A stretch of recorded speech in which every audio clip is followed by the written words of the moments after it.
بسم اللہ الرحمن الرحیم۔ السلام علیکم، میں ہوں علی اصغر اور آپ دیکھ رہے ہیں میرا یوٹیوب چینل۔ فیض آباد دھرنا کیس، چیف جسٹس سے مطالبہ، حافظ انصر رضوی نے بڑی بات کہہ دی۔ اس ویڈیو میں ہم اسی کے متعلق بات کریں گے۔ ناظرین کرام، 28 سپٹمبر کو سپریم کورٹ کا 3 رکنی بینچ فیض آباد دھرنا نظر ثانی کیس کی سماعت کرنے جا رہا ہے، جبکہ دوسری جانب آئی ایس آئی نے پہلے ہی اٹارنی جنرل کے ذریعے اس کیس کو چیلنج کیا ہوا ہے۔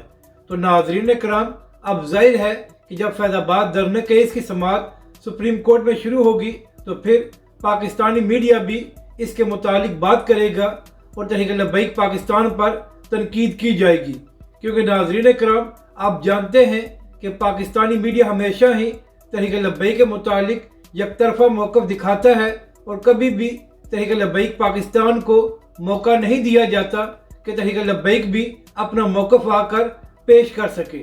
اور ناظرین کرام، جب سپریم کورٹ میں اس کیس کی سماعت ہوگی تو تب بھی تحریک لبیک پاکستان کے متعلق بات ہو سکتی ہے، کیونکہ یہ دھرنا تحریک لبیک پاکستان نے دیا تھا۔ تو اسی حوالے سے حافظ انصر رضوی صاحب، جو تحریک لبیک پاکستان کے اہم رہنما ہیں، ان کا بیان سامنے آیا ہے۔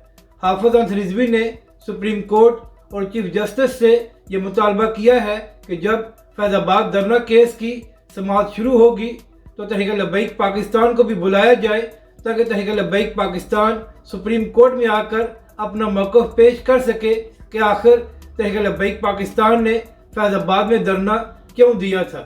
اور ناظرین کرام، حافظ انصر رضوی کی اس بات میں وزن بھی ہے، کیونکہ جس جماعت نے دھرنا دیا تھا، اگر اسی کا موقف نہیں سنا جائے گا کہ آخر کیا وجہ تھی کہ تحریک لبیک پاکستان میدان میں آئی تھی، تو پھر اس کیس کی سماعت کا کیا فائدہ ہوگا۔